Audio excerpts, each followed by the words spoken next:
Hi friends, ఈరోజు నేను అనంతపురం దగ్గరలోని రోటరీపురం దగ్గర ఒక రైతు ధ్యానిగా మారి తన జీవితాన్ని ఆనందమయం చేసుకున్నారు. ఆయనతో మనం ఈరోజు ఇంటర్వ్యూ చేయాలని, ఆయనతో ముఖాముఖి చేయాలని ఇక్కడ వచ్చాను. చాలా ముందు చుట్టూ ఆయన ఒక రైతు, చుట్టూ పొలాలే. ఆయన రైతుగా చేస్తూ రైతుగా పిరమిడ్లు, ఆయన పొలంలో పిరమిడ్లు పెట్టి వ్యవసాయం చేస్తున్నాడు. చూడు ఎంత మార్పు వచ్చింది ఒక రైతు, దానివల్ల ఆయనకు మంచి పంట వస్తుందట. ఇది చాలా ఆనందకరమైన విషయము. సో ఈరోజు ఆయనతో ధ్యానానుభవాలు తెలుసుకుందాము, ఆయన ఇంటర్వ్యూ చేసే ఆయనతో. సో చూడండి, ఇది అంతా ఆయన పంట పెట్టాడు. ఇది అటువైపు అరటితోట ఉంది. ఇది కూడా ఫార్మింగ్ అంతా చేశాడు. ఇప్పటికీ ఆయన రైతుగానే తన జీవితాన్ని దాదాపు 6 నుంచి 7 ఏళ్ళ నుంచి ఆయన ధ్యాన మార్గంలో ఉంటున్నాడంట. నాకైతే చాలా ఆనందం అనిపించింది. ఇదిగో పంట పెట్టాడు, ఇదంతా పంట పెట్టాడు. సో ఆయన పేరు ఆదిశేష్ గారు. సో ఆయనతో ఈరోజు ఆయన యొక్క ధ్యాన అనుభవాలు తెలుసుకొని ధ్యానానికి ఎందుకు రావాలో కూడా ఆయన చెప్తారు. So stay tune. సో ఆయనతో ఈరోజు ముఖాముఖి చేసి ఆయన యొక్క అనుభవాలను తెలుసుకున్నాము, ఆదిశేష్ గారు. So stay tune. Thank you.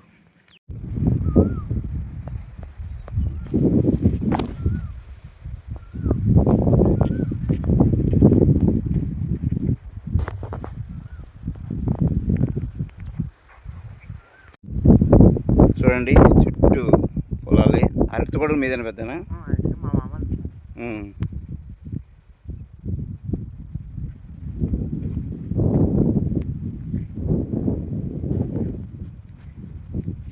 టమోటాతో పంట పెట్టాడు.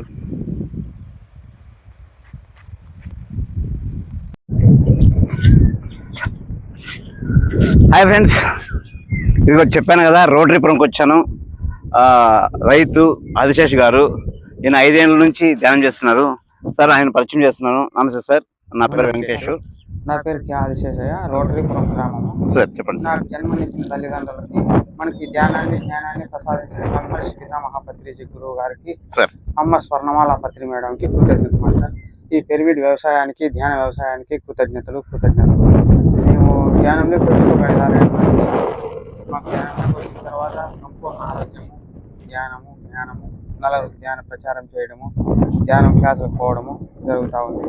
మనం ఈ ధ్యానంలోకి వచ్చినాక అన్ని విధాల అనుకూలంగా ఉంది సార్. కొంచెం ఆర్థికంగా ఇబ్బందులు ఉన్నా కానీ అవిన్నిటిని జయిస్తూ ముందుకు సాగుతున్నాం సార్.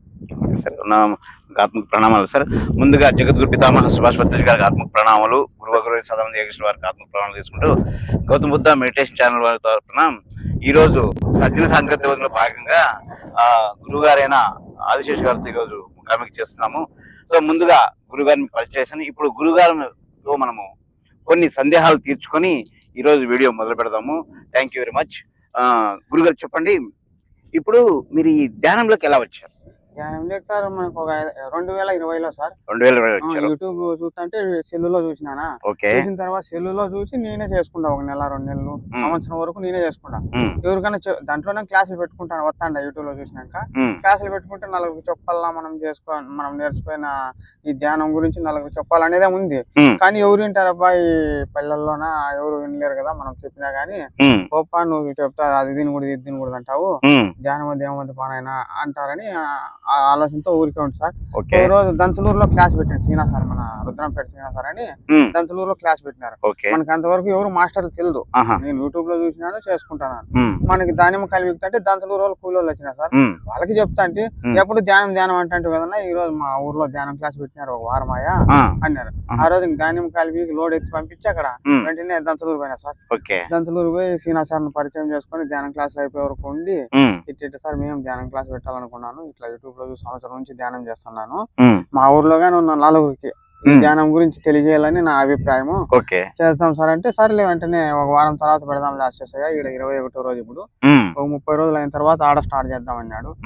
మా ఊర్లోన ఒక 10 రోజుల తర్వాత ధ్యానం క్లాస్ స్టార్ట్ చేసి 41 రోజులు పూర్తి చేసినాం సార్ విజయంగా. మళ్ళా అద్భుతంగా శాకాహార ర్యాలీ గాని చేయించినాం సార్ ఊర్లోన. Very good. అన్నదానం చేపించి శాకాహార ర్యాలీ చేపించి బాగా 100% సక్సెస్ అయింది సార్. Very good. ఒక 20 మెంబర్స్ అట్లా బాగా శాకాహారులుగా కానీ మారి ధ్యానంలోకి వచ్చినారు. Very good. ధ్యానం చేస్తూ పౌర్ణమికి అగస్త్య పిరమిడ్ కి డిసెంబర్ కి హైదరాబాద్ కి కడతాల్ 4 టూర్లు పోయించినాం సార్. అంతా బాగుంది. ఒక మేడం గాని బాగా అద్భుతంగా నాకు సహకరిస్తూ అందరిని పిలుచుకొని వచ్చి చేస్తుండే సరస్వతి మేడం అని. ఆ మేడం ఈ ఒక 5-6 నెలల్లో కాలం చేసింది సార్. బాగుండే మంచి కొంచెం ఇప్పుడు ఇబ్బందిగా ఉంది సార్. ఎవరిని పిలిచినా గానీ ఇప్పుడు దబ్బదు రేపు అబ్బదు అనుకుంటా క్యాన్సిల్ చేస్తున్నారు. అందులో మళ్ళీ ఏదో పిరమిడ్ అన్నా కట్టుకుందామని సంకల్పం పెట్టుకొని ఒక మేడం అడిగితే స్థలం ఇచ్చింది ఈ ఊర్లోనా? రోటరీపురంలో 18x18 పిరమిడ్ పడుతుంది. ఇంకా సీనా సార్ వచ్చి మన ప్లానింగ్ అని వేసి ఇచ్చిపోయినాడు. ఇంకా మళ్ళా 10 రోజుల తర్వాత 10 మందిని తోలుకొని వచ్చి ధ్యానం చేసి భూమి పూజ చేసి ఊర్లో శాకాహార ర్యాలీ మాదిరి చేసి అందరితో ఏదో వాళ్ళు తోచినంత వసూలు చేసుకొని మనం ధ్యానం అది కట్టడం పూర్తి చేస్తామని సీనా సార్ చెప్పినాడు. ఇంతలో 2-3 నెలల్లో స్టార్ట్ అవుతుంది సార్. ఇప్పుడు ఇంకా పూజ చేశారు, ఇంకా వర్క్ స్టార్ట్ చేయలేదు. ఊరికే ప్లానింగ్ చేసినాం. ఎంత పడుతుంది 24x24 18 జంప్ హాల్ కింద పైన 18x18 పిరమిడ్ సార్. హాలు పైన పిరమిడ్ రెండు కలిపి అది స్టార్ట్ చేయాలనుకున్నాము. సక్సెస్ అవుతుంది సార్. అవుతుంది. మీరు ధ్యానం గురించి ధ్యానంలో ఒకసారి మీరు అనుకుంటే ఖచ్చితంగా జరుగుతుంది. అది పత్రిజీ గారు మనకి ఇచ్చిన వరం అనుకోవాలి. మనము ఆ ప్రకృతిలో కూడా మీరు ధ్యానం కూడా బాగా చేస్తున్నారు నాకు అర్థమవుతుంది. సో మీరు ధ్యానంకు ఫస్ట్ వచ్చినప్పుడు మీ అనుభవం ఏంది? అసలు మీరు ఆ ధ్యానం చేసేటప్పుడు మీకు ఏం అనుభవం కలిగింది? ధ్యానంలో చాలా బాగా అనుకూలంగా సార్. కూర్చుంటే ఏదో బాగా అద్భుతంగా అనిపించింది.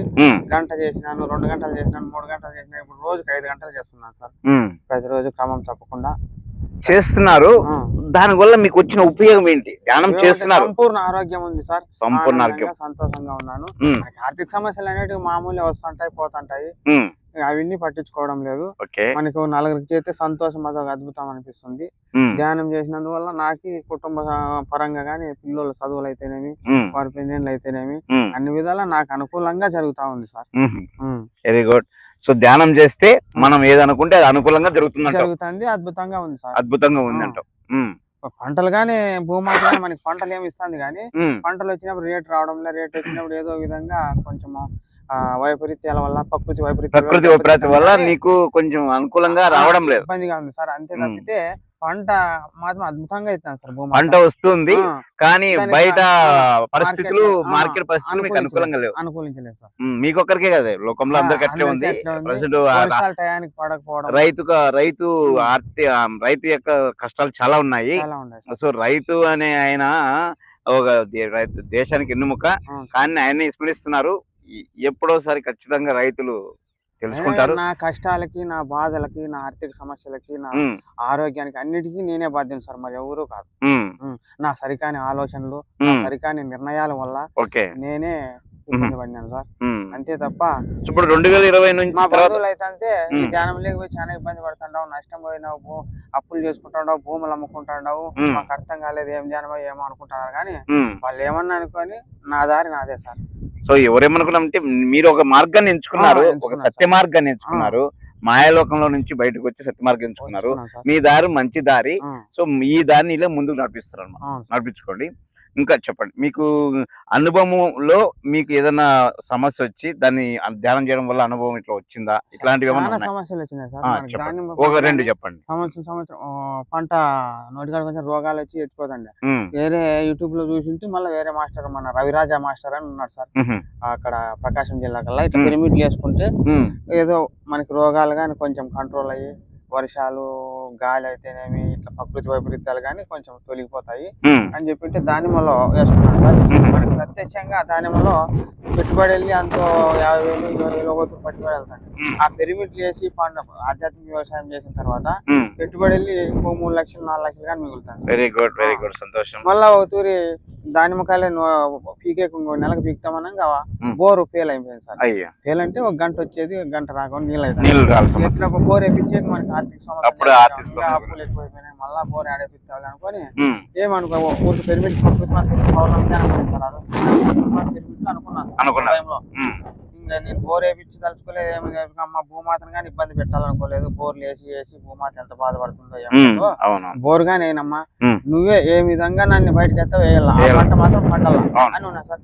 2 రోజుల తర్వాత 3వ రోజే అద్భుతమైన వర్షం, వంక బారింది, బోర్ స్టోరేజ్ అయింది, నీళ్ళు ఇప్పటి వరకు తక్కువ కాకుండా ఏదో వస్తానే ఉన్నాయి. వెరీ గుడ్, చాలా సంతోషం. సో అట్లా మొదటి అనుభవం మీకు, అట్లా మీరు పౌర్ణమి ధ్యానం చేయడం వల్ల మీకు అంత ఆనందం వచ్చింది, లాభం కూడా పంట నుంచి లాభం కూడా వచ్చింది. ఇంకోటి చెప్పండి, ఇంకో ఏదన్నా అనుభవం చెప్పండి. కొన్ని అన్ని చాలా అనుకూలం జరిగింది. మీరు ధ్యానంలో ప్రతిరోజు 5 గంటలు చేస్తున్నారు కదా, ఏ టైంలో చేస్తున్నారు? తెల్లవారుజామున 3 గంటలు లేకపోయినా కానీ మన మాస్టర్ చేస్తాను, చల్ల నీళ్ళతో స్నానం చేసి కూర్చుంటాను సార్. 3 గంటలకు కూర్చొని 5:30 వరకు ఒకటే సిట్టింగ్ కూర్చుంటాను. అప్పుడు ఇంక వచ్చి పాలు వినుకోవడము, పని చూసుకొని మళ్ళీ పొగులు ఎప్పుడన్నా ఇట్లా ఖాళీగా ఉన్నప్పుడు ఒక 1 అవర్ చేస్తాను సార్. రాత్రి పడుకునే 2 అవర్స్ ప్రతిరోజు క్రమంగా 5 గంటలు అయిపోతుంది. పొద్దున్నే 3 నుంచి 5:30 వరకు అంటే ఏం అది మీరు అట్లా ఆ టైంలో చేయమని మీకు ఎవరు చెప్పారు? ఎవరు చెప్పలేదు సార్. ఫస్ట్ అదే అది బ్రహ్మముహూర్తం అని చెప్పారు. సో మీరు దాన్ని తెలుసుకుని చేస్తున్నారా లేదంటే మామూలుగా చేస్తున్నాను? మళ్ళా తెలిసింది. సో వేరే మాస్టర్ చెప్పారు ఇట్లా బ్రహ్మముహూర్తంలో ధ్యానం చేస్తే మీకు బాగుంటుంది అని చెప్పి మనకి కానీ బాగా చల్లనీళ్ళు స్నానం చేసి కూర్చుంటే బాగా ధ్యానం లేకపోతాము, బాగా అద్భుతంగా ఉంటుంది. కంటిన్యూ చేస్తున్నారా మధ్యలో ఉన్న గ్యాప్ ఇస్తారు? ఎప్పుడే కానీ లేదు సార్. 3 గంటలు 5 ఏళ్ళ నుంచి ఎప్పుడు కంటిన్యూ 2 అవర్స్ మొత్తం 2 అవర్స్ 2.5 అవర్స్ కంటిన్యూ చేస్తా సార్. ఈ పొగులు మధ్యాహ్నం పూట్ల అట్లా 1 అవర్, రాత్రి 2 అవర్స్ సార్. సో ఖచ్చితంగా అయితే మిస్ అయినా కానీ 5 గంటలు పూర్తి చేసేస్తాను. 5 గంటలకైతే ప్రతిరోజు చేస్తున్నాను. ప్రతిరోజు మీరు శాఖాహారిగా మారిపోయినారు? శాఖాహారిగా అప్పుడు యూట్యూబ్ లో చూసినప్పుడు నెలకే మారిపోయినాను సార్. నేను వారానికి 2-3 తూర్లు తినేవాడిని. మా బంధువులందరికీ తెలుసు వీడు చాలా నీసోడు, బాగా తింటాడని. ఆయన అంత వాడు ఎట్లా మారినాడో ఏమో అనుకున్నా కానీ మా పెద్ద మామలు ఉన్నారు సార్, వాళ్ళు కానీ ఇద్దరు మనం ఇన్స్పిరేషన్ గా తీసుకొని శాఖాహారులుగా మారి బాగా ధ్యానం గంటలు చేస్తారు. ఇప్పుడు మీ ద్వారా ఎంతమంది ధ్యానం 25 మెంబర్స్ అయినారు సార్. మీ ద్వారా 25 మెంబర్స్, చాలా గ్రేట్. చాలా ధ్యానంలో శాఖాహారులుగా కానీ మారినారు. Very good, very good. ఇప్పుడు మీ కుటుంబంలో ఎంతమంది ఉన్నారు? ఎంతమంది ధ్యానం చేస్తారు? మా కుటుంబంలో మేము 4 సార్. మాకు 2 కూతుర్లు, నా భార్య, నేను. మా భార్య చేస్తుంది. పిల్లలు చదువుగా ఇప్పుడే వాళ్ళు ఇప్పుడే వినరు, వాళ్ళ లాజిక్ వేరే ఉంటాయి. ఇప్పుడే లాస్ట్ ఇయర్ ఒక ఆయన సార్, బీటెక్ సెకండ్ ఇయర్ ఒక ఆయన. 2 కూతుర్లే సార్. 2 మా మేనమామలు ఉన్నారు అనంతపూర్ లో, వాళ్ళిద్దరు వాళ్ళు చేరి 3 ఏళ్ళే సార్. అనంతపూర్ ఎక్కడ ఉండేది? పిలుగుండ్ల క్వార్టర్స్ అని అక్కడ ఉన్నారు సార్. వాళ్ళు 3 ఏళ్ళు చేరి. సో మీ ద్వారా 25 మంది ధ్యానులు అయినారంటే మీకు ప్రణామాలు. సో మీ ద్వారా ధ్యానంలోకి వచ్చి శాఖాహారిగా మారి నాతో పాటు ఆమె స్థలంగా దాత కూలిపోతుంది. రోజు 200 రూపాయలు కూలిపోయి పిరమిడ్ కి ధ్యానం. చాలా అద్భుతమైన ఆలోచన. ఆయనకు ఆత్మ ప్రణామాలు. ఎందుకంటే ధ్యానం అనేది అది ఒక చెప్పలేని వర్ణించడం. అది ఎంత గొప్పదంటే అన్నిటికంటే చాలా గొప్పది. ఇప్పుడు మీరు భక్తి మార్గంలో ఉన్నారా? ఏమన్నా ఇంత ముందు భక్తి మార్గంలో ఉన్నారా? లేదా మామూలుగా గుడికి వెళ్తున్నారా? గుడికి వెళ్తున్నారు. ఎక్కువ ధ్యానానికి ముందు ఎక్కువ గుడికి పోతున్నారా లేదంటే మామూలు ధ్యానం వచ్చిన తర్వాత కూడా గుడికి వెళ్తున్నారా? ధ్యానం ముందు మామూలు, ఇప్పుడు మామూలే సార్. గుడి కంటే తక్కువ ఇప్పుడు. ఇప్పుడు ధ్యానం ఎక్కువ ఉన్నారు కాబట్టి గుడి తక్కువ. ఎక్కువ హనుమంత్ మాస్టర్, మన హనుమంతుని కొలుసుకుంటాం. ఓకే, ఆంజనేయ స్వామిని కొలుస్తారు. Very good. ఇప్పుడు ధ్యానంలోకి వచ్చిన తర్వాత ఆయన మహాధ్యాని, ఆయన ఎక్కడ చూసిన ధ్యానంలోనే ఉంటాడు. సో ఆయన శివుడు ఇద్దరు ఒకే అంశ అంటారు. సో వాళ్ళకు మనం ఎందుకంటే ధ్యానులలో వాళ్ళ ఆది గురువులు. మన హనుమంత్ మాస్టర్ 2 ఏళ్ళ నుంచి ధ్యానం చేసినాడు. వాళ్ళు ధ్యాన గురువులు మనకు. ఎందుకంటే వాళ్ళ ఆది గురువులు కాబట్టి వాళ్ళని ఇన్స్పిరేషన్ తీసుకుని మనం ధ్యానం చేస్తున్నాం. వాళ్ళ ఆ ధ్యానంలో ఉండడం వల్లే ఇప్పటికీ వాళ్ళు ఎక్కడ చూసినా కూడా ధ్యానంలోనే ఉంటారు. ఇప్పుడు అట్లా మన హిమాలయాల్లో చూడొచ్చు, హనుమంతుని ఎక్కడైనా కూర్చొని ధ్యానం కళ్ళు మూసుకొని ధ్యానం చేస్తారు. సో అదే సార్ మనం ఈ ధ్యానంలోకి వచ్చిన దానికి 4 ధ్యానం నేర్పిల్లనేది. అవును, 25 మంది నేర్పించారంటే మీరు చాలా గ్రేట్. పిరమిడ్ కట్టుకొని మనం అంతా ధ్యాన ప్రచారంలోకే అంకితం అవ్వాలనుకుంటున్నాం. అవును, దాన్ని మీరు జీవితాన్ని అంకితం చేశారు ధ్యాన అంకితానికి. ఇంకా మీ జీవితం ఖచ్చితంగా బాగుంటుంది. చిన్న చిన్న సమస్యలు వచ్చినా కూడా అది మామూలుగా ప్రకృతి సమస్యల వల్ల వస్తుంది. కానీ మీరు ధ్యాన మార్గంలో వచ్చినారు కాబట్టి మీరు ఖచ్చితంగా గొప్పగా ఉంటారు. మీ లైఫ్ కూడా జీవితం, మీ ఇద్దరు పిల్లలు ఉన్నారు, వాళ్ళు కూడా గొప్పగా చేస్తారు నాకు తెలిసి. వాళ్ళ వాళ్ళ అవసరాలు మీరు తీరుస్తున్నారు, వ్యవసాయం చేసి తీరుస్తున్నారు. మీరు చదువుకున్నారా ఏమన్నా? లేదు సార్, 5th క్లాస్ వరకు. అప్పుడు ఏదో చిన్నప్పుడు తెలియక, అప్పుడు ఆ వయసులో ఆ కాలంలో చదువు అనేది కొద్దిగా చాలా మందికి ఎడ్యుకేట్ తెలియదు, అందువల్ల మీరు చదువుకోలేకపోయినారు. కానీ వ్యవసాయం చేస్తూ ఇక్కడికి ఇంతమందికి మీరు 25 మందికి ధ్యానం నేర్పించినారంటే చాలా గ్రేట్. మీకు ఆత్మ ప్రణామాలు. సో ధ్యానం మా కొత్తగా వచ్చే ధ్యానులు అంటే మీరు ఇప్పుడు చాలా మంది ధ్యానం అంటే ఏంది, కళ్ళు మూసుకొని వచ్చారు. ఒక ధ్యానం గురించి రెండు విషయాలు చెప్పండి వాళ్ళకు. ఇప్పుడు ధ్యానం గురించి చెప్పండి. ఇప్పుడు మీరు ధ్యానం చేయడం వల్ల మీకు వచ్చిన ఉపయోగం ఏంటి? ఇప్పుడు మీ ధ్యానం మీరు ఎందుకు వచ్చారని అడిగాం కదా, కొత్తగా వచ్చే వాళ్ళకి ఏమైనా చెప్పగలరా ధ్యానం గురించి? ధ్యానంలోకి వచ్చే మంచిది జరుగుతుంది సార్. ఆనందంగా ఉంటాం, సంతోషంగా ఉంటాం, మనం అనుకున్న పనులు అనుకున్నట్లు జరుగుతాయి, మనకి సంపూర్ణ ఆరోగ్యంగా ఉంటాం సార్. ధ్యానం సాధన పెంచుకోవాలంతే. మనము ధ్యానంలోకి వస్తే అది తినకూడదు, ఏం తింటారో తినండి, మీ ఇష్టం. అది 41 రోజులు హృదయంలో అనుకొని మీరు 41 రోజులు బాగా చేస్తే ధ్యానము, 41 రోజుల తర్వాత మీరే తినమండి కానీ తినరు సార్. ఓకే, 41 రోజులు ధ్యానం చేస్తే 41 రోజులు కంటిన్యూగా 41 రోజులు తప్పకుండా ధ్యానం చేస్తే అది ఒక మండలం మీద అంటారు. చేస్తే ఖచ్చితంగా మళ్ళీ మీరు మాంసాహారంగా ఉండరు, శాఖాహారిగా మారిపోతారు. వెరీ గుడ్, ఇది కూడా మంచి కాన్సెప్టే. ఎందుకంటే 41 రోజు నిష్ఠగా చేయడం. ఇప్పుడు చాలా మంది స్వాములు ఇప్పుడు కొన్ని స్వాములు 41 రోజు దీక్ష చేసి అంతవరకు తినడం మళ్ళీ స్టార్ట్ చేస్తారు. అట్లా కాకుండా ధ్యానంలో 41 రోజు తిన్న తర్వాత మళ్ళీ అసలు స్టార్ట్ చేయరు. సో అంత అద్భుతంగా ఉంటుంది ధ్యానం కూడా. 41 రోజులు ఇప్పుడు అయ్యప్ప స్వాములు, శివ స్వాములు చేస్తారు కదా, 41 రోజులు ఉండేది మళ్ళీ ఉండకపోవడం కారణం కరెక్ట్ కాదు కదా. సో ఇట్లా అది కాకుండా ధ్యానంలోకి వచ్చిన తర్వాత అసలు వాళ్ళు తినాలనే అంటారు. అదే కదా మీరు చెప్పేది. వెరీ గుడ్, చాలా మంచి పని చెప్పారు. సో ధ్యానం వల్ల మీరు ఆనందంగా ఉన్నారు, ఆనందంగా ఉన్నారు, మీ భార్య పిల్లలు కానీ అందరూ ఆనందంగా ఉన్నారు. సో ఈ ధ్యానం వల్ల మీకు మంచి జరుగుతుంది. ఫ్యూచర్ లో కూడా ఇంకా బాగా మంచిగా ఉండాలని కోరుకుంటూ thank you very much. Thank you sir.